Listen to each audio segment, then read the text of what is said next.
Son las 8. Radio del Principado de Asturias, RPA, Asturias Hoy, primera edición. ¿Qué tal? Buenos días. Son las 8 de este jueves 26 de junio hasta las 9. Les acompañamos con toda la actualidad del día aquí en RPA. En Asturias Hoy, primera edición, en una jornada en la que tenemos que hablarles de violencia de género, de un lamentable repunte en todo el país de los casos. Aquí en Asturias se confirma que los restos humanos hallados el martes en un piso de Gijón corresponden a Susana Sierra, la mujer de 49 años desaparecida en mayo. Delegación de Gobierno ratifica que se trata de un crimen machista, ya que el detenido tenía una relación sentimental con la víctima. El hombre pasará hoy a disposición judicial después de sufrir un brote psicótico en dependencias judiciales. Es el segundo crimen machista registrado en Asturias en lo que va de año tras el asesinato de Carilenia, de 39 años, presuntamente a manos de su pareja en Sama de Langreo el pasado 31 de enero y que además fue el primero en todo el país en este 2025. El de Asturias no ha sido el único caso de violencia de género en nuestro país en las últimas horas. 3 mujeres y un niño han sido asesinadas en Algemesí, Valencia, Las Palmas y Guadalajara. En lo que va de año son ya 18 las mujeres víctimas de violencia de género y 3 los menores víctimas mortales de la violencia vicaria. Serán 20 si la investigación confirma que los asesinatos de Las Palmas y Guadalajara son también crímenes machistas. Y como reacción ante esta oleada, ante este incremento de crímenes machistas, a las 6 de la tarde, hoy en la plaza del Ayuntamiento de Gijón, Delegación de Gobierno, Principado y el Consistorio convocan una concentración en señal de repulsa. Y en la tarde de ayer lo hacían en la Gota de Leche en Gijón, la plataforma contra las violencias machistas. Escuchamos a Laura García, portavoz de la Plataforma contra las Violencias Machistas, y a Olga Muñiz, presidenta de la Asociación de Ecofeministas Petra Kelly. Es un día terrorífico. Hoy despertamos con 3 crímenes machistas más. No olvidarnos de las mujeres asesinadas por este terrorismo machista. Estamos convencidas de que la educación en la sociedad es muy importante. Además, la delegada del Gobierno contra la violencia de género comparece hoy en el Congreso en un mes en el que se han perpetrado ya 6 crímenes machistas, situación que también ha motivado una reunión urgente entre los 2 ministerios, el del Interior y el de Igualdad, entre Fernando Grande Marlaska y Ana Redondo. Así comienza este Asturias Hoy, primera edición. Antes de contarles otras noticias en titulares, reciban un saludo desde redacción de Paula Rodríguez, en redacción y en locución Ángeles García, al control de sonido Javier Palomo y al micrófono quien les habla, Cristina Natal. Asturias Hoy. Pues más noticias en titulares. El Principado anuncia que reforzará los controles internos y revisará las mesas de contratación. Es una de las medidas que propone el presidente Adrián Barbón para combatir la corrupción. Todos los portavoces de la oposición le han preguntado por la presunta trama de corrupción en el PSOE y le han instado a cortar vínculos con Pedro Sánchez. Adrián Barbón reitera que la corrupción le asquea y se ha desvinculado de las obras de Asturias que aparecen en el informe de la UCO sobre el reparto de comisiones. Las obras a las que usted hace referencia son del Estado, no son del Principado de Asturias, como parece querer insinuar. El Principado de Asturias no tiene conocimiento de a quién se adjudica una obra, de cuál es el procedimiento de adjudicación. A mí me repugna. Esto me da asco. A mí la corrupción me asquea. Educación iniciará en julio la negociación con la concertada que amenaza con huelga. La Consejería de Educación fija un calendario de reuniones para estudiar posibles mejoras salariales y laborales. Eso sí, la consejera Eva Ledo dice que se debe tener en cuenta las diferencias con el sistema público. Los representantes sindicales de la concertada lo que piden son avances significativos. Dice Luis Ángel Junquera, de Uso, que de lo contrario podría haber convocatoria de huelga al inicio del próximo curso. Que puede existir un margen de mejora, pero nunca podemos olvidar las circunstancias de las redes y siempre tendremos que ajustarnos a esas circunstancias. Mantendremos la propuesta inicial de huelga a principio de curso en caso de que no se produzcan avances. Y del exterior, Trump amenaza a España con una guerra comercial. El presidente de Estados Unidos amenaza a España con subida de aranceles por el no del gobierno español al 5% del Producto Interior Bruto en gasto militar. Enhorabuena, pero sois el único país que no va a pagar. No sé cuál es el problema. Creo que es una pena, pero lo compensaremos. ¿Saben lo que vamos a hacer? Vamos a negociar con España un trato comercial y vamos a hacerles pagar el doble. Y estoy siendo muy serio.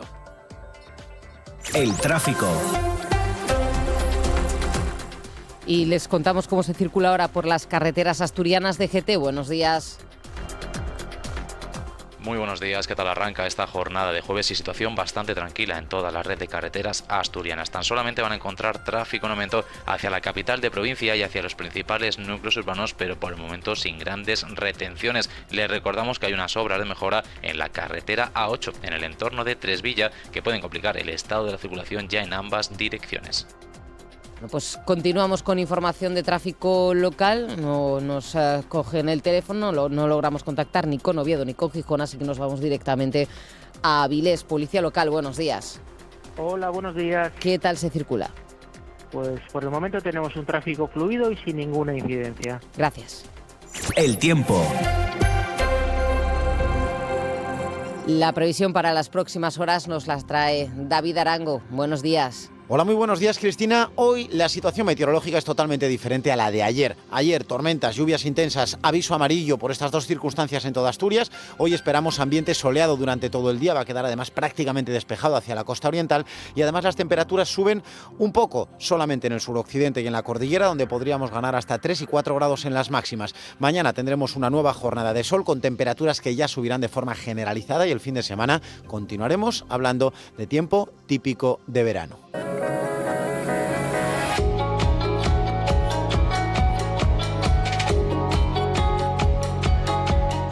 Y a partir de las 9 Asturias al día con Roberto Pato. ¿Qué tal, Roberto? Muy buenos días. Hola, Cristina, ¿qué tal? ¿Cómo estás? Buenos días. Y con la regla de gasto del Principado de Asturias sobre la mesa, porque como sabes, esta semana se hablaba de este asunto del incumplimiento de la regla de gasto en la Junta General del Principado. El consejero Guillermo Peláez reconocía que se había incumplido esa directiva, esa regla de gasto, y que, por lo tanto, antes del próximo día 3 de julio, jueves de la próxima semana, tiene que presentar el Principado de Asturias un plan económico y financiero en el que habrá algunos ajustes. Veremos cuáles. El consejero decía el otro día en la Junta que las inversiones están garantizadas, pero siempre hay una cara B, como sabes, en todo esto. Hay quien plantea, por ejemplo, el Partido Popular, que para cumplir con ese desfase, digamos, se pueden subir los impuestos, se puede perjudicar las inversiones, hay que tener en cuenta el acuerdo con educación alcanzado recientemente. Bueno, pues de todo esto vamos a hablar hoy en la primera parte del programa. Va a estar el Fernando Lastra, ex senador del Partido Socialista, Andrés Ruiz, diputado del Partido Popular en la Junta, Gonzalo Centeno, diputado de Vox también en la Junta, y Jorge Pardo, que es representante de Izquierda Unida. Y en la segunda parte y en la tercera, hoy asuntos que tienen que ver con la música. Vamos a hablar del Festival de Bandas que tendrá lugar, de bandas de música, que tendrá lugar en La Viana el domingo. Va a estar aquí Gilberto Barbón y Jesús Enrique García. Gilberto es el presidente, Jesús Enrique el director de la banda de música de La Viana, para contarnos pues los detalles de ese festival, y la banda de Valladolid, la banda de Olmedo, que viene también a tocar a La Viana. Y vamos a cerrar hoy charlando con David Cuerdo y Marcos Flórez. Ambos forman parte de la gerencia de La Salvaje. Este es el último fin de semana de la mítica sala de conciertos obetense. Cierra con un concierto de Nacho Vegas, para el que ya no hay entradas desde hace un montón de tiempo. Así que hablaremos también en el programa de La Salvaje y de los planes que tienen David y Marcos. Bueno, pues con todo eso a partir de las 9. Roberto, gracias, buen día. A ti, buen día, saludos. Están escuchando Asturias Hoy, primera edición. Se lo contábamos en la apertura, se confirma que los restos humanos hallados en un piso de Gijón corresponden a Susana Sierra, la mujer de 49 años desaparecida en mayo. Delegación de Gobierno ratifica que se trata de un crimen machista, ya que el detenido tenía una relación sentimental con la víctima. El hombre está previsto que pase hoy a disposición judicial después de sufrir un brote psicótico en dependencias judiciales. Nos cuenta más detalles Paula Rodríguez. El cuerpo de la mujer fue encontrado este martes en el piso donde residía el hombre, en la calle Contracay, cercana a la plaza del Ayuntamiento de Gijón. El avanzado estado de descomposición en el que se encontraba el cadáver ha dificultado los trabajos de identificación y autopsia en el Instituto de Medicina Legal del Principado en Oviedo. Estas labores han permitido confirmar que el cadáver es el de Susana Sierra, de 49 años, cuya desaparición de su domicilio habitual fue denunciada en mayo y, según fuentes de la investigación, mantenía una relación con el detenido. El hombre fue arrestado tras el hallazgo del cadáver, que precisamente se produjo en el marco de las pesquisas iniciadas para tratar de localizar a la mujer. El agresor pasará hoy a disposición judicial después de haber sufrido un brote psicótico del que ha sido tratado en dependencias policiales sin que haya requerido hospitalización. Es el segundo crimen machista registrado en Asturias en lo que va de año tras el asesinato de Carilenia, de 39 años y madre de 2 hijos menores, presuntamente a manos de su pareja en Sama de Langreo el pasado 31 de enero y que además fue el primero en toda España en 2025.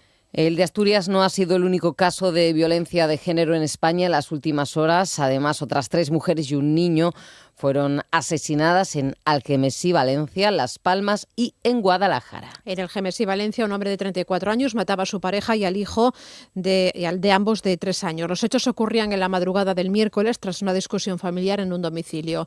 Los agentes desplazados al lugar, que se encontraron a los cuerpos de la mujer y el niño, intentaron reanimar al menor junto al equipo sanitario, pero no pudieron hacer nada por salvarle la vida. Además, se encontró también en una vivienda de Las Palmas de Gran Canaria el cadáver de una mujer y de un hombre con indicios de violencia que sugieren un crimen machista. Se cree que podrían llevar muertos unas 36 horas. Y en Guadalajara se encontró un cadáver de otra mujer a la que se buscaba desde el pasado día 18. El cuerpo fue descubierto de manera accidental por una persona que avisó al 112. Y en lo que va de año son ya 18 las mujeres asesinadas y 3 los menores víctimas mortales de la violencia vicaria. Serán 20 si la investigación confirma que los asesinatos de Las Palmas y Guadalajara son también crímenes machistas. Recordamos ese teléfono de atención a víctimas de violencia, que es el 016, que está operativo las 24 horas del día, que es gratuito y que no deja rastro en el registro de llamadas, pero eso sí hay que borrarlo de algunos terminales telefónicos. Pues la delegada del Gobierno contra la violencia de género, Carmen Martínez Perza, comparece hoy en el Congreso en un mes en el que se han perpetrado ya 6 crímenes machistas. Situación, además, que ha motivado una reunión urgente entre los ministros de Interior y de Igualdad, entre Fernando Grande Marlaska y Ana Redondo. Y más reacciones desde el ámbito político, porque a las 6 de esta tarde la plaza del Ayuntamiento de Gijón, Delegación de Gobierno de Asturias, Principado y Consistorio convocan una concentración en señal de repulsa por estos asesinatos, en concreto el de Asturias, el de Susana, de 49 años, Susana Sierra, en Gijón. Van a asistir, está previsto que asistan a esta concentración el presidente del Principado, Adrián Barbón, y también la delegada del Gobierno, Adriana Lastra. Ayer por la tarde, la Gota de Leche en Gijón, la plataforma contra las violencias machistas, convocaba una concentración para dar voz a las mujeres asesinadas en 2025. En esa concentración estaban Laura García, que es la portavoz de la plataforma contra las violencias machistas, Olga Muñiz, presidenta de la Asociación de Ecofeministas Petra Kelly, María Mora, responsable de feminismo de la CSI, y Carmen Pérez, representante de Andechastur. Es un día terrorífico. Hoy despertamos con 3 crímenes machistas más. No olvidarnos de las mujeres asesinadas por este terrorismo machista. Estamos convencidas de que la educación en la sociedad es muy importante, que se vea en la sociedad este problema, que también la sociedad está muy implicada, que podemos actuar. Un paso al frente para señalar a los hombres que son maltratadores y violentos y asesinos, para arrinconarlos y para decir no sois de los nuestros. Bueno, pues además también sobre violencia, ya está en la cárcel el vecino de Gijón que simuló su suicidio para evitar ser juzgado por un delito de agresión sexual a una de sus hijas menor de edad. Ingresó anoche en prisión Al hombre de 52 años le constaba además una pena de 25 años de cárcel por agredir a su otra hija. Se le estuvo buscando durante días, recordamos, con la sospecha de que se hubiera arrojado a la mar por un acantilado donde había abandonado el coche, pero fue detenido finalmente en Gijón y, como decimos, ya está en la cárcel. Y respecto al abordaje judicial de la violencia de género en Asturias y su denominada comarcalización, el Centro Asesor de la Mujer de la Comarca de la Sidra considera que ese traslado de los casos de violencia de género a Gijón perjudicará a las víctimas del oriente asturiano. La nueva ley, que entra en vigor el 31 de diciembre, centraliza en Gijón los casos de violencia machista que hasta ahora se trataban en los juzgados del oriente. Nos lo cuenta Paula Rodríguez. La normativa que entrará en vigor a finales de año creará una nueva unidad especializada en violencia de género en Gijón con el objetivo de hacerse cargo de todos los casos del oriente de Asturias, mientras que la unidad especializada de Oviedo se encargará del occidente asturiano. Esta demarcación genera problemas y burocratiza el proceso para aquellas mujeres que residan en un concejo del oriente que pertenezca judicialmente a Oviedo, ya que la competencia en violencia de género correspondería a una de las unidades especializadas de Gijón. La abogada y trabajadora del Centro Asesor de la Mujer de la Mancomunidad de la Comarca de la Sidra, María José Álvarez, asegura que la comarcalización de la atención de los casos de violencia de género perjudica a las víctimas. La que sea de Cabranes, se les va a designar a un abogado del turno especial de violencia de género de Oviedo. Es decir, van a conocer ya a un profesional que va a estar presente el día que ellas presten declaración en la oficina judicial, que va a ser lo que queda en los juzgados actuales.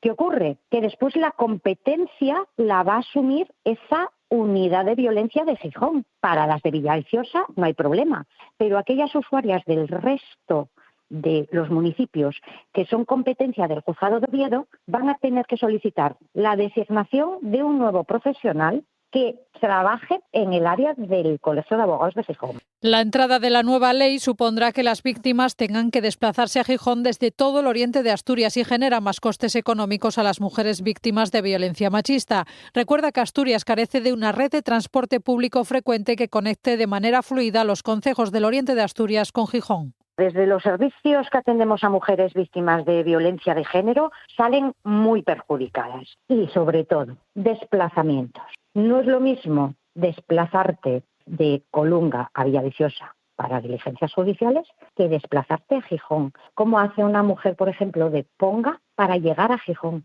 al juicio?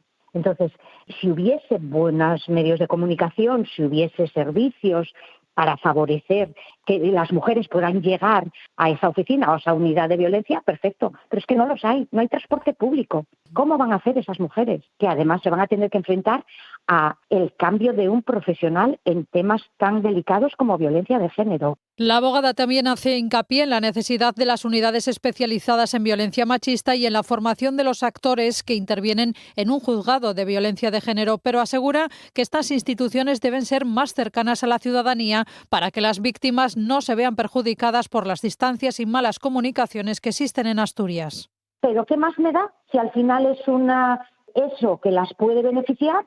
Que al final, si vaya a ver el caso, sea un juzgado especializado, las perjudica porque les afecta en otros aspectos mucho más prácticos, como es cada vez que tengo que ir al juzgado me tengo que hacer 150 kilómetros. No llegan, es que no van a llegar.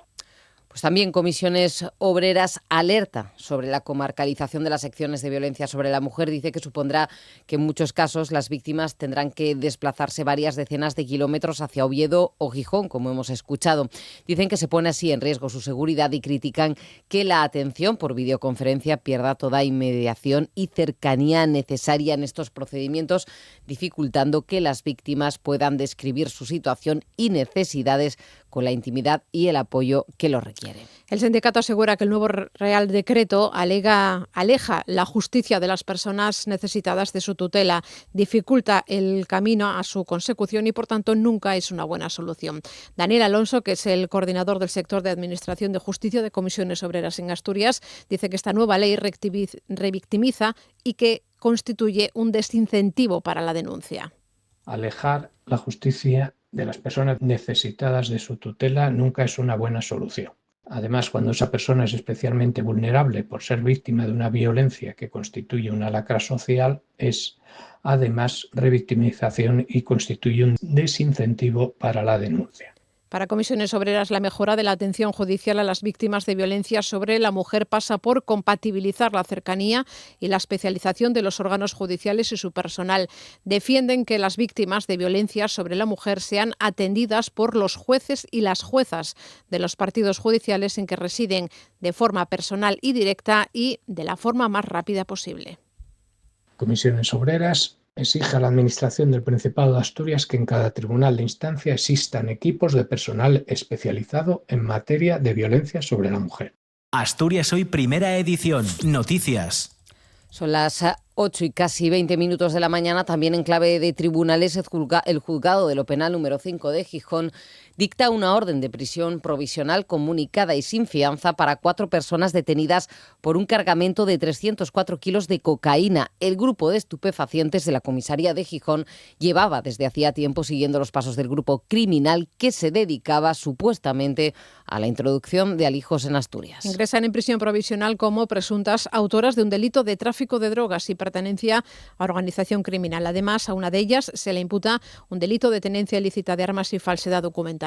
En esta operación antidroga fueron arrestadas otras 3 personas que, de acuerdo a la petición de la Fiscalía, quedaron en libertad provisional con la obligación de comparecer todas las semanas en el juzgado tras serles retirado el pasaporte. Y la Policía Nacional alerta de un repunte del timo del tocomocho, una estafa en la que los delincuentes simulan una situación creíble para conseguir que las víctimas entreguen dinero o bienes de valor a cambio de un supuesto décimo de lotería premiado. Según la policía, el objetivo principal de los estafadores son personas de edad avanzada y vulnerables. Por ello, insta a desconfiar de las ofertas demasiado ventajosas, a la vez que anima a llamar al 091 ante cualquier duda. RPA. Asturias Hoy, primera edición. El Gobierno asturiano anuncia que revisará la composición de todas las mesas de contratación para excluir a los cargos políticos. En ellas, ahora no participan los consejeros, pero el Ejecutivo quiere garantizar que tampoco lo hagan viceconsejeros, directores generales y personal de gabinete. Es lo que ha anunciado Adrián Barbón en la Junta durante el último cara a cara de este periodo de sesiones entre el presidente y los portavoces de la oposición. Todos le han preguntado por la presunta trama de corrupción en el PSOE y le instan a cortar vínculos con Pedro Sánchez. He dado instrucciones al conjunto de las consejerías para que se revisen todas las mesas de contratación para garantizar que ninguna de ellas, ya no estaba ningún consejero, pero para garantizar que en ninguna mesa de contratación haya ni viceconsejeros ni directores generales. Es decir, excluir lo que es el Poder Ejecutivo y, por supuesto, tampoco personal eventual de gabinete de las consejerías. ¿Por qué? Porque creo que es una forma de reforzar también los controles. Barbón ha reiterado que la corrupción lasquea y se ha desvinculado de las obras de Asturias que aparecen en el informe de la UCO sobre el reparto de comisiones. Las obras a las que usted hace referencia son del Estado, no son del Principado de Asturias, como parece querer insinuar. El Principado de Asturias no tiene conocimiento de a quién se adjudica una obra, de cuál es el procedimiento de adjudicación. A mí me repugna. Esto me da asco. A mí la corrupción me asquea. Declaraciones del presidente del Principado en la última sesión plenaria de la Junta General, en la que el presidente del PP de Asturias, Álvaro Queipo, le pidió que diga a su partido que convoque elecciones generales anticipadas. Por su parte, Carolina López de Vox también decía que deje de apoyar a Sánchez, y Adrián Pumares del Grupo Mixto solicitó una auditoría independiente de las obras del Departamento de Transporte en Asturias. Si realmente le asquea lo que está ocurriendo, pida elecciones generales. Si tanto le repugna a usted la corrupción, si tanto asco le da la corrupción, ¿por qué sigue apoyando al capo Sánchez, que tiene a sus personas de confianza y a media familia involucrada? Únase a las voces cada vez más multitudinarias que reclaman decencia frente a la corrupción más cutre, casposa y machista.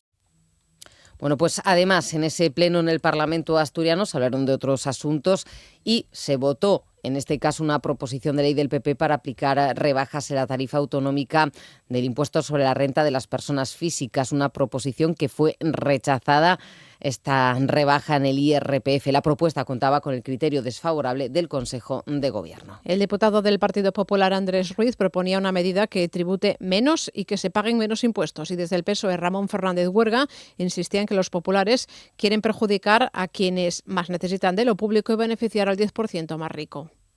Lo que le reclamo es que al menos se planteen si este modelo fiscal es justo, si este modelo fiscal colma las necesidades de los asturianos y si este modelo fiscal es el modelo fiscal de futuro para el Principado de Asturias. Si Asturias necesita algo, no es que el 10% de la población más rica pague menos. Asturias lo que necesita es certeza, es cohesión y sí, necesita también justicia fiscal.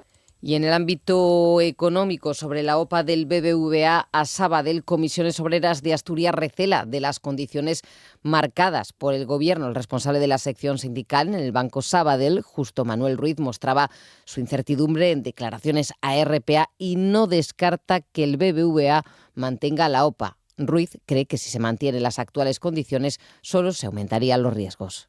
Solo contribuye a modular dichos impactos en un periodo temporal.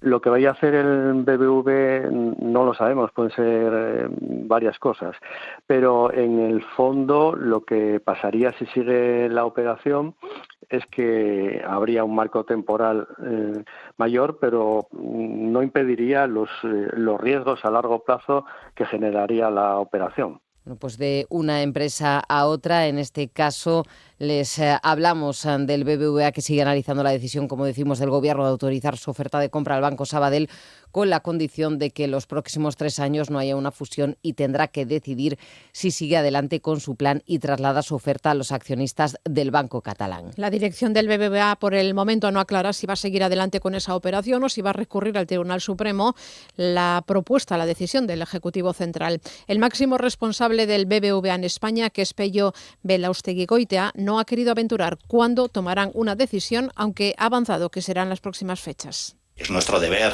el tener, digamos, todas las alternativas o todas las posibilidades dentro de un análisis y dentro de una evaluación, porque tenemos un deber fiduciario con los intereses de nuestros accionistas.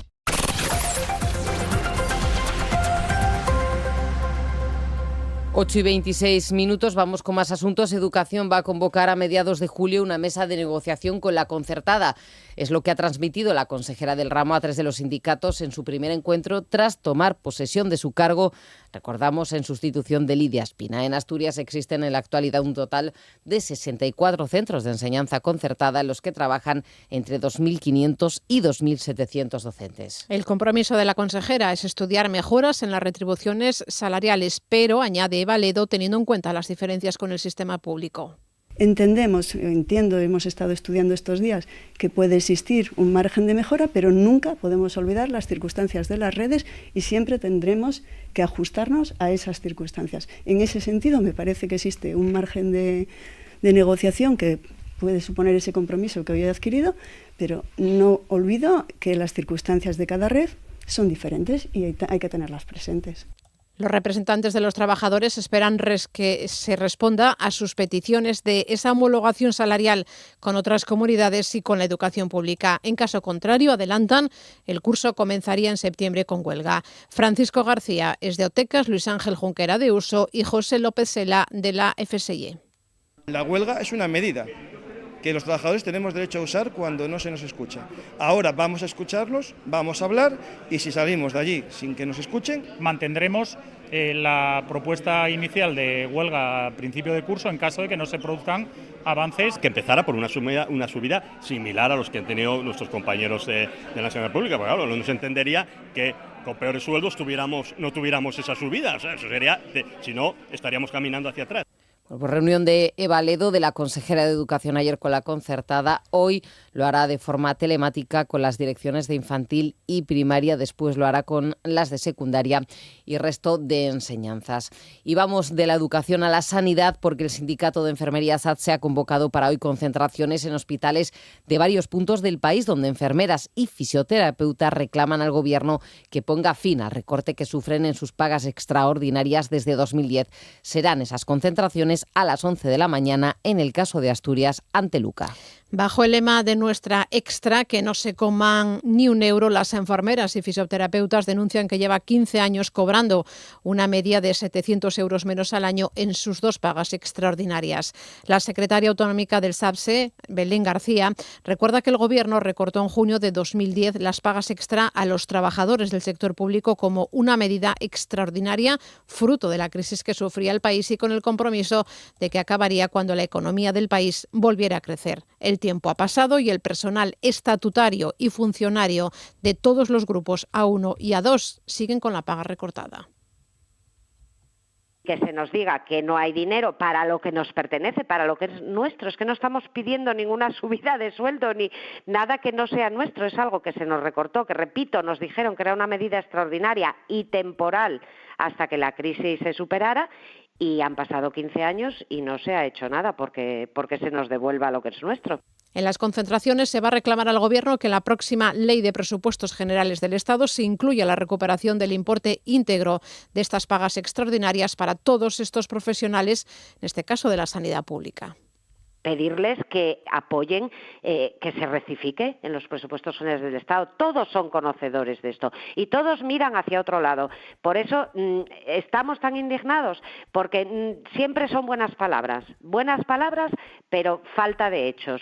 Entonces, bueno, yo creo que esta situación ya debería revertirse de una vez por todas. Claro, este año estamos hasta sin presupuestos generales, pero pedimos que en los próximos se rectifique de una vez por todas esta situación. Bueno, pues más reclamaciones que en este caso fueron llegando porque la Asociación de la Principado considera una buena noticia el anuncio de la nueva convocatoria de ayudas para las personas afectadas por la esclerosis lateral amiotrófica, si bien creen, eso sí, que son insuficientes.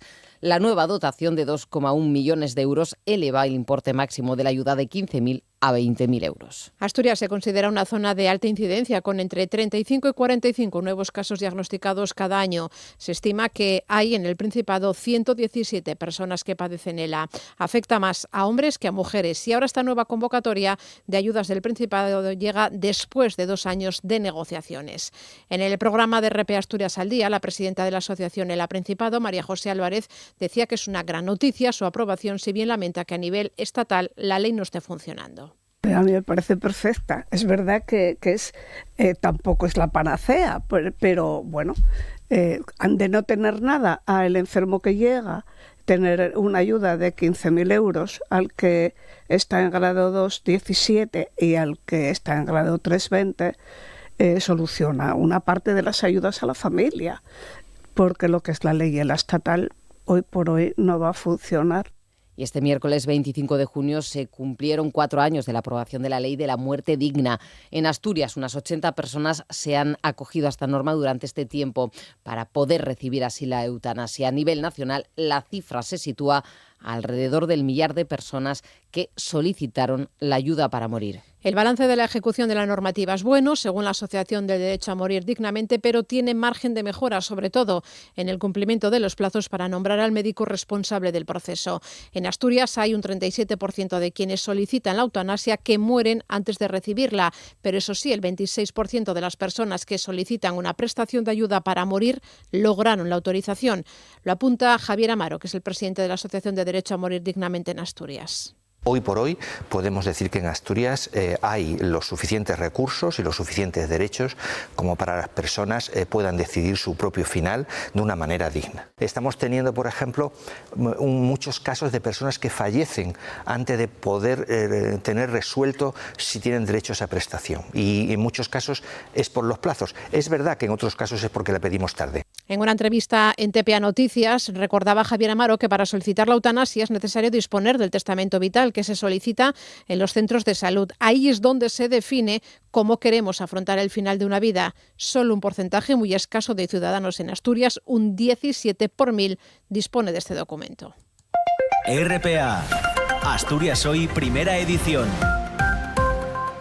Y del exterior, el presidente del Gobierno, Pedro Sánchez, participa hoy en la reunión del Consejo Europeo de Bruselas en medio de la polémica sobre su negativa a aumentar el gasto militar que ha provocado críticas y amenazas del presidente de Estados Unidos, Donald Trump. Pedro Sánchez insistió en la cumbre de la OTAN que España no gastará más del 2,1% de su PIB en defensa, 2,1%, aunque todos los miembros se han comprometido a invertir el 5%. Nos lo cuenta Paula Rodríguez. El presidente de Estados Unidos, Donald Trump, ha asegurado que España se ha convertido en un problema en lo que se refiere al gasto en defensa de la OTAN. El mandatario estadounidense se ha quejado de que España gasta poco en defensa y amenaza con aplicar aranceles más altos a España para que pague el doble. En rueda de prensa, Trump habla en estos términos con los periodistas españoles. España es el único país que no pagará la totalidad, se quedan en el 2%. Creo que es horrible. Lo están haciendo muy bien, su economía va muy bien, pero esa bonanza podría desaparecer de un plumazo si algo pasa malo. España es el único país. ¿Es usted de España? Enhorabuena. Pero sois el único país que no va a pagar. No sé cuál es el problema. Creo que es una pena, pero lo compensaremos. ¿Sabes lo que vamos a hacer? Vamos a negociar con España un tratado comercial y vamos a hacerle pagar el doble. El objetivo de Trump en la OTAN se ha centrado en que los aliados se comprometan a invertir el 5% en defensa, 3,5% en gasto militar puro y 1,5% restantes en otros gastos relacionados con la seguridad. Pero Pedro Sánchez, el presidente español, ha sido tajante. El gasto del 2,1% del PIB de España incluye todo. Es un presupuesto sostenido que vamos a mantener, por tanto, a lo largo del tiempo para cumplir con esas capacidades. Y efectivamente incluye tanto el 3,5% como el 1,5%. Y sobre lo que ha dicho Trump, sobre que no sabe cuál es el problema de España para no llegar a ese 5%, dice Sánchez que España siempre es la solución. Nosotros aportamos soluciones. Defendemos con convicción nuestras posiciones y creo que además son compartidas por la mayoría social de nuestro país. Estamos hablando de que si hubiéramos aceptado lo que se había propuesto, España tendría que destinar de aquí al año 2035 más de 300.000 millones de euros. ¿De dónde salen esos recursos? ¿De más impuestos a la ciudadanía? Y ha insistido en que el acuerdo llegado con el secretario general de la OTAN da flexibilidad a España para cumplir sus compromisos, pero sin aumentar más el gasto militar. Están escuchando Asturias Hoy, primera edición. 8:35 de la mañana, les vamos a hablar de ciencia, porque hoy y mañana se celebra en Gijón la tercera conferencia Severo Ochoa sobre epigenética, envejecimiento y cáncer, organizada por el CIBER, el Instituto Universitario de Oncología del Principado de Asturias, el CSIC y la Universidad de Oviedo, entre otras entidades. Este encuentro reúne a líderes internacionales en el estudio de los mecanismos epigenéticos implicados en el envejecimiento y la aparición del cáncer. Uno de estos científicos participantes es el asturiano Pablo Menéndez, es un investigador que dirige el Grupo de Biología de Células Madre, Leucemia, del Desarrollo de Inmunoterapia en el Instituto de Investigación contra la Leucemia Josep Carreras, en Barcelona. Nos acompaña ahora en el estudio. ¿Qué tal, Pablo Menéndez? Buenos días. Buenos días, muy bien. Encantado de estar aquí en mi tierra. Gracias. Igualmente, que nos acompañes. Pablo, te tuteo si me permites. Te dedicas a las leucemias infantiles desde hace muchos años. Has hecho tu formación, entre otros países, en el Reino Unido, con uno de los referentes a nivel mundial en leucemias infantiles. ¿Por qué te interesó este campo? Bueno, yo venía del mundo de la leucemia adulta y del trasplante. Y me pasé a mecanismos de formación de la sangre. Me intentaba entender cómo durante el desarrollo, durante la vida fetal en útero, se origina la sangre. Y ahí conecté con el origen prenatal que tienen las leucemias de niños y me fascinó. En este caso, si no me equivoco, te centras en la leucemia linfoblástica aguda infantil, ¿no? Es tu campo de especialización, que afecta a bebés. ¿Qué tiene de especial o de particular este tipo de leucemia? Bueno, tú lo has dicho, ¿no? Leucemias que afectan a bebés. Ya. No creo que haya que decir mucho más, ¿no? La pregunta es, ¿hay bebés, hay niños, hay leucemias en adolescentes, en niños de 4, 6, 10 años?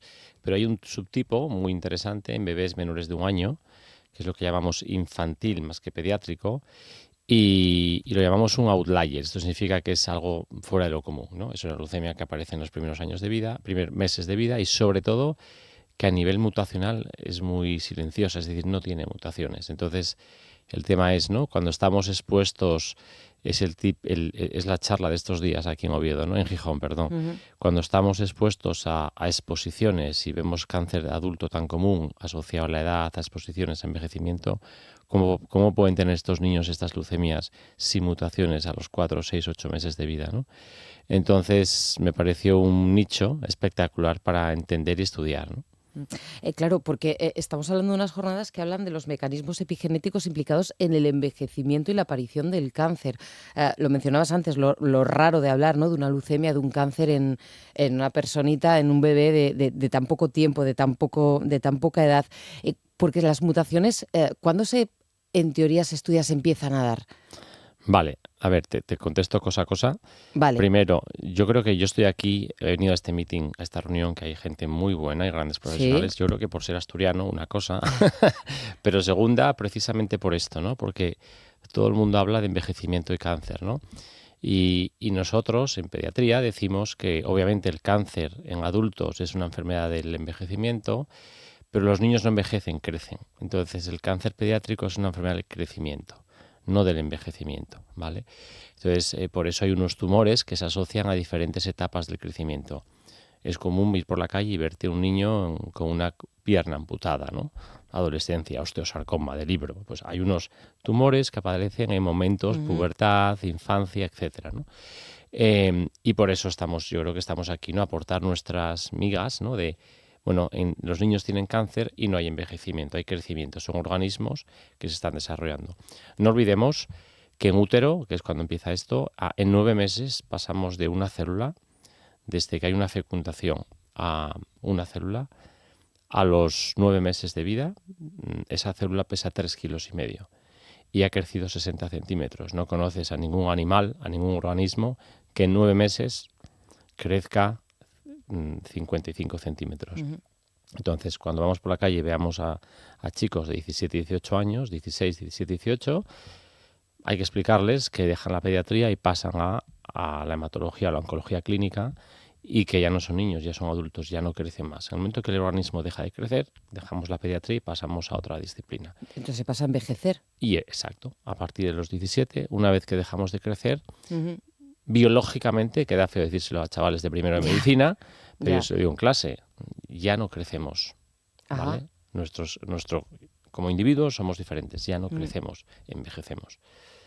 Y el envejecimiento es lento y dura 60, 70 años, pero empiezas a envejecer obviamente con 18, 20 años. ¿Y las mutaciones son proporcionales en cuanto al incremento a medida que se va envejeciendo? Me explico. ¿Se producen mutaciones cuando creces o solo se producen cuando vas envejeciendo y cada vez más según vas teniendo años? Todas las mutaciones responden a exposición. Estamos expuestos a cosas. El cáncer es una patología del primer mundo y de países industrializados. Entonces, estamos en un sitio donde estamos expuestos a tabaco, alcohol, virus, bacterias, pero también polución, a irradiación, plásticos. Todo esto genera una acumulación de mutaciones. Y una mutación o 2 o 3 no te dan cáncer, pero cuando tienes un cúmulo de ellas, acabas comprando boletos de lotería. Y a más boletos de lotería que toques, más posibilidades tienes de que te toque la lotería. Es tan sencillo como esto. Eso es la epigenética también, donde hay algo de capacidad, ¿no? En cuanto a esos factores externos, quiero decir. Bueno, la epigenética sí, la epigenética es epigenética, es como la genética, como el DNA que todos conocemos, cómo puede ser influido sin tocar la estructura del DNA, ¿vale? La epigenética, yo siempre pongo un ejemplo para que lo entendamos la gente que no se dedica a esto, es las personas somos el DNA, ¿no? Y las cosas que llevamos es la epigenética. Entonces, si tú pones a 2 niños a correr una carrera, pero a uno le pones una mochila en la espalda del cole, pues quizás este va más lento que el otro, porque lleva un peso. Pues esta marca, el llevar una mochila en la espalda, o llevar unos cascos en la cabeza, o una diadema, da igual, esto es epigenética. Llevas moléculas, llevas cosas pegadas a ti, al DNA, que cambian tu función. Quizás llevas 2 kilos en la espalda y vas más lento, ¿no? Entonces son como, por ejemplo, el medio ambiente, como la nutrición, son capaces de alterar tus formas, la forma del DNA, porque llevas moléculas asociadas, llevas pegamentos, ¿no? Por ejemplo es la mochila, ¿no? ¿Y esta mochila influye también en las mutaciones o son cosas diferentes? Sí, puede influir, claro. Pueden influir. Porque al final expresión de genes o mutaciones en genes, nosotros, todos los colegas que estamos aquí hoy y mañana, sabemos cómo mirar mutaciones y encontrarlas, pero si nos haces la pregunta de por qué ha aparecido esta mutación, no tenemos ni idea por qué aparece una mutación. Entonces hay tantos factores que tienen que influir en que aparezca una mutación y factores epigenéticos sin duda son parte de ellos. Esto también se da en el área de investigación, en la leucemia linfoblástica aguda infantil, en los bebés. Si su madre, en este caso, se cuida, ¿tiene menos posibilidades o no sabéis por qué en los bebés se da este tipo de cáncer? A ver, hay asociaciones muy bonitas que demuestran cómo exposición a X cosas genera más leucemia. Creo que no es una cosa para contar en radio, te explico, porque entonces la gente empezará a llamar, oye, que yo me tomé, ya me pasó, que yo me tomé esto un día y has dicho que no, ¿vale? Al final esto es un cúmulo de exposiciones, entonces, por ejemplo, exposiciones a bioflavonoides, que están en todos los sitios. Pues, ¿qué son bioflavonoides? Son unas moléculas que, bueno, hay muchos, están en es que ya te digo, están en la fruta, en el té, están en muchos sitios. La fruta está llena de bioflavonoides. Entonces, la idea no es alertar tampoco. Claro, ahora va a decir la gente, ahora no va así, ¿no? Vale. Pero cuando hay un bebé en útero que tiene una predisposición, tiene unas mutaciones y se da un montón de circunstancias, pues puede aumentar la probabilidad. Pero estas leucemias de las que estamos hablando, hay 8 o 10 casos al año en Asturias.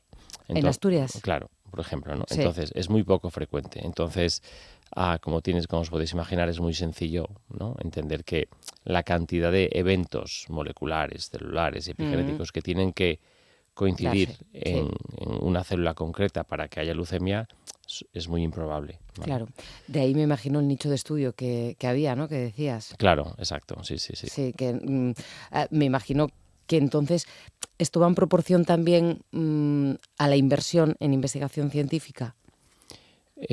A menor casos, menor interés, y menor presupuesto. Sí, a ver, en el cáncer pediátrico yo te diría que no es que haya menos presupuesto, porque tenemos una gran suerte, que es que las familias con cáncer pediátrico están fidelizadas a la investigación. Aquellas personas que han pasado por ello, sea infantil o pediátrico, cualquier tumor en niños, las familias pues están muy fidelizadas a los hospitales, ¿no? Bien sea Luca o bien sea el Niño Jesús de Madrid o a La Paz o al San Juan de Dios de Barcelona o al Valdebrón, ¿no? O la FE, los hospitales más grandes en cáncer pediátrico. Entonces son muy buenas las familias haciendo fundraising y actuaciones ¿no? Para carreras, eventos, y tenemos donativos, siempre tenemos donativos interesantes de familias que les une el cáncer pediátrico. Sin embargo, a nivel de de industria es diferente, porque las farmacéuticas pues no les interesa el cáncer pediátrico. Claro. Donde esté el cáncer de mama, ¿para qué voy a meterme yo a hacer cáncer pediátrico? No me interesa nada. Si tengo cientos de miles de personas con mama o con colon, ¿qué voy a hacer yo en cáncer de niños? Pero lo bueno es que la EMA, el espacio europeo, pues hay unas directrices de que cualquier fármaco ensayado en fase 1, fase 2, fase 3, antes de la aprobación de un fármaco hay un plan pediátrico. Las farmacéuticas, por normativa desde hace unos años, tienen que adherirse al plan pediátrico y tienen que diseñar alguna cohorte, algún estudio, para ver si este fármaco es útil también en niños, porque si no, muchas veces pues los niños quedaban ahí un poco de lado, cuando son patologías raras en niños, si hablamos de asma, ¿no? Porque los niños tienen asma tanto más que adultos. O sea, sería, ese estudio para adultos, hay un requisito, no sé si se puede decir legal, para ver, para hacer una comprobación. Hay unos incentivos, se llama el plan pediátrico, hay unos incentivos de Europa, es decir, si usted tiene una molécula que es muy buena en cáncer de mama, claro, no la van a probar en niños, porque los niños no tienen cáncer de mama. Pero si tienes una molécula que es buena en algún tumor de adultos, pero que también lo tengan los niños, aunque la prevalencia en niños es muy baja, y a usted, ¿no? Industria, sabemos que no le va a interesar desarrollar este fármaco para niños, porque no hay mercado, no hay retorno, hay unos incentivos para que sí lo hagan, ¿no? Y por lo menos tengamos disponibilidad de las moléculas para los niños. Si hablamos de bebés, hay que tener en cuenta que estos tratamientos pueden ser más agresivos para ellos, a lo mejor. Bueno, al contrario, sí.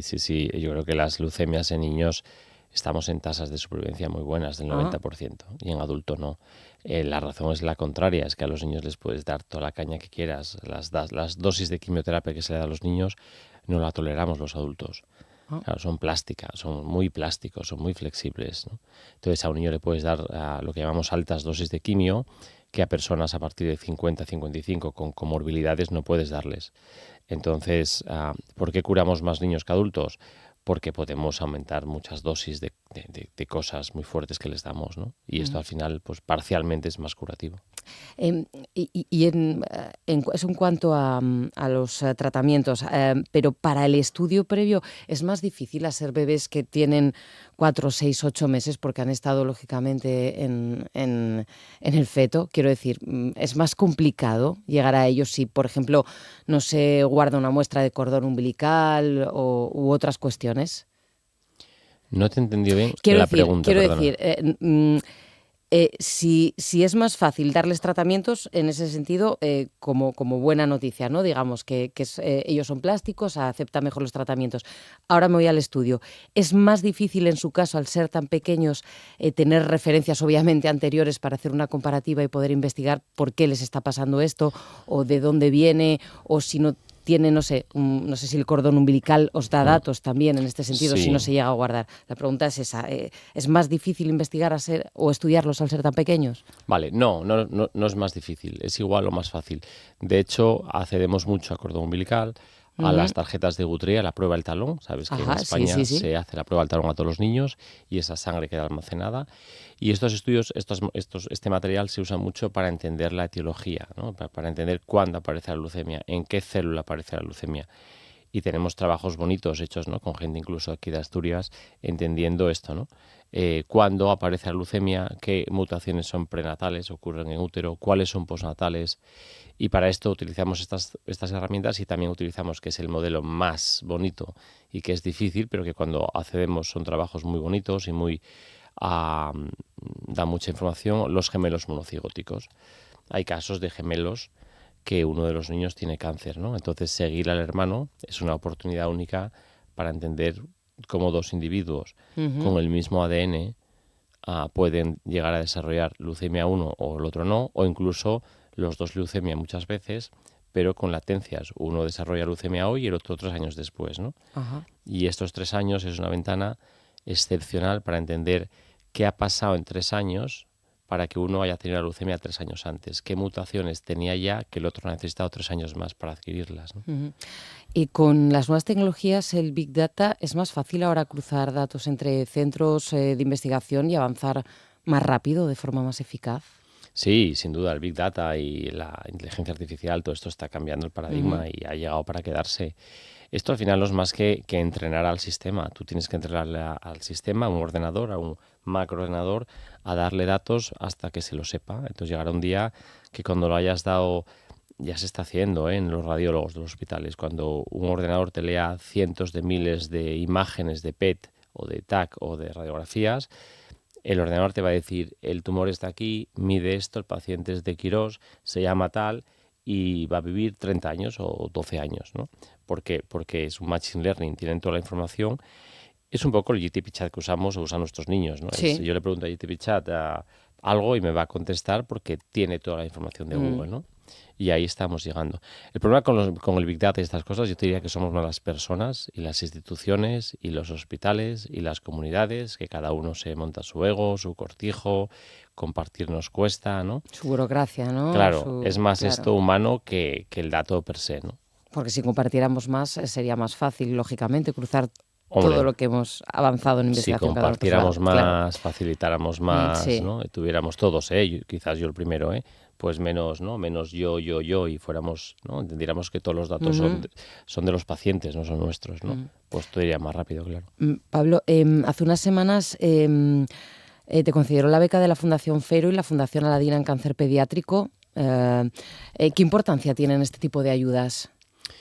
Bueno, son importantes, no es mucho dinero, pero bueno, hay que valorar lo que hacen, ¿no? En Cataluña está esta fundación que surge del entorno Valdebrón y del doctor Baselga y bueno, son capaces de recaudar en una gala, en una cena, 1 millón de euros, ¿no? Y todo este dinero que es público y lo estás viendo allí, una pantallita, pues lo parten como trocitos de pastel y dan becas para proyectos de investigación competitivo, ¿no? Eso significa que tú te presentas, hay unos evaluadores y lo dan a los que consideran que son los mejores, ¿no? Y bueno, pues te motiva y al equipo le motiva, sin duda, porque ¿no? Es gasolina para que el coche siga andando, ¿no? Claro. Pues Pablo Menéndez, investigador español que dirige el grupo español asturiano de Avilés.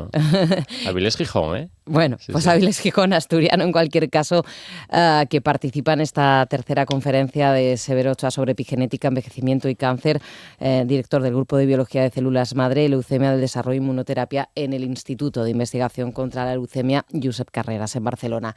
Gracias por estos minutos.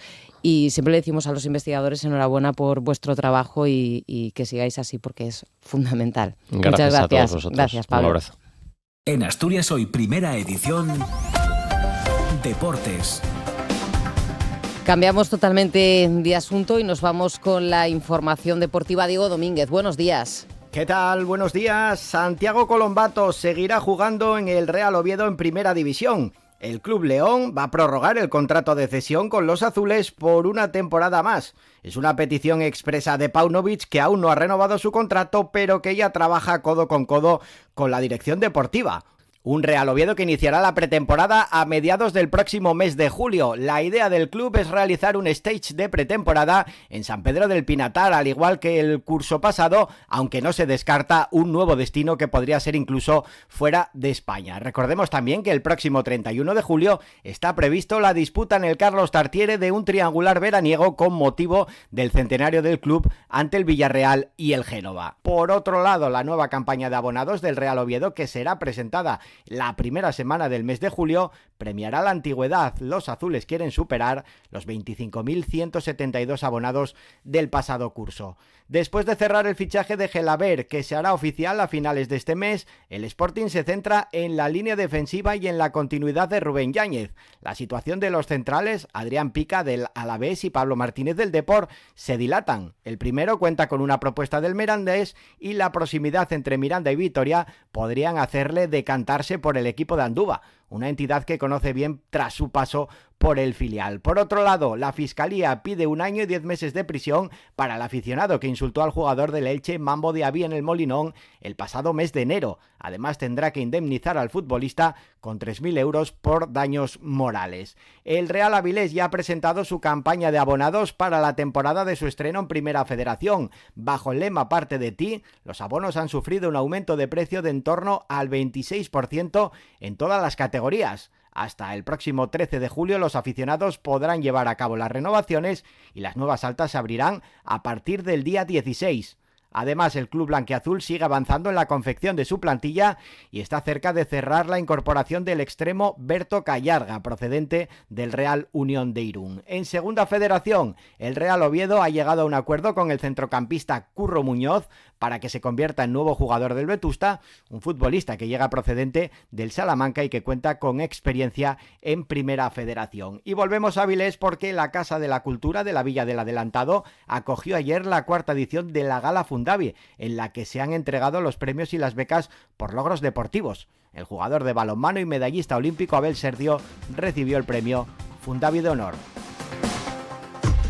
Asturias Hoy, en clave económica.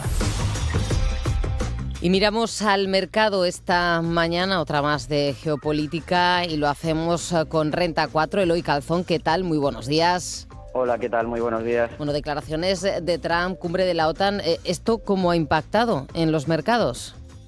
Bueno, pues manteniendo un poquito la volatilidad, ¿no?, vivida todas estas últimas sesiones, y en este caso, pues bueno, con el trasfondo de esas nuevas subidas también registradas ayer en el mercado estadounidense, con valores como Nvidia, por ejemplo, lo he dicho, otra vez en zona de máximos, y el propio Nasdaq, el mercado tecnológico, que lo que hace es, bueno, posibilitar también una apertura en estos momentos en terreno positivo en Europa, con subidas en torno al 0,20% en el Eurostock 50 o en el DAX Xetra germano, y muy similares también en el caso de nuestro IBEX 35.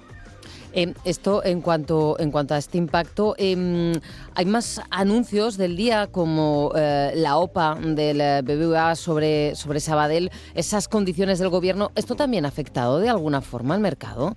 esa prohibición Bueno, de fusión de los dos bancos? Sí, lo veíamos en el sector financiero, ¿no? En estas últimas semanas la elevada volatilidad que tenían y en principio pues bueno, esa recogida negativa, en tanto en cuanto pues bueno, las condiciones impuestas evidentemente van a hacer reflexionar bastante, ¿no?, a los directivos de BBVA, y probablemente pues bueno, dentro de las opciones planteadas pues pudiera estar también, como no, la eliminación, ¿no?, de esa oferta, la rigidez de esas condiciones, y quizás pues bueno, al imposibilitar una fusión a corto plazo entre ambas compañías y posibilitar todas esas sinergias pues que se planteaban inicialmente, pues como digo, pudieran hacer incluso pues rechazar esa oferta, ¿no? Veremos a ver en los próximos días. En todo caso, tampoco creemos que se demore demasiado en el tiempo, y probablemente pues en estas próximas fechas ya tengamos una noticia, en tanto en cuanto pues bueno, no creemos que se pueda, como digo, demorar mucho tiempo más. ¿Y algún dato del día que señalar, que tengamos que tener en cuenta? Bueno, destacaríamos sobre todo la debilidad, ¿no?, mostrada en el dólar nuevamente, depreciándose hasta niveles de 1,17 frente al euro, no vistos ya pues bueno, desde abril de 2022, ante pues bueno, esas mayores expectativas también por parte de la Fed de recortes de tipos, y rumores incluso de que Trump pues bueno, tendría ya una lista de sustitutos para Jerome Powell, y que pues bueno, incluso podría nombrar al nuevo presidente, ¿no?, después del verano, ¿no? Eso sí, bueno, no tomaría posesión hasta mayo, ¿no?, del año que viene, que es cuando concluye el mandato de Powell, pero sí en cierta manera pues bueno, podría actuar un poco como presidente en la sombra, ¿no?, digamos, y presionando un poco también para esa tan ansiada bajada de tipos, ¿no?, que desea el presidente estadounidense.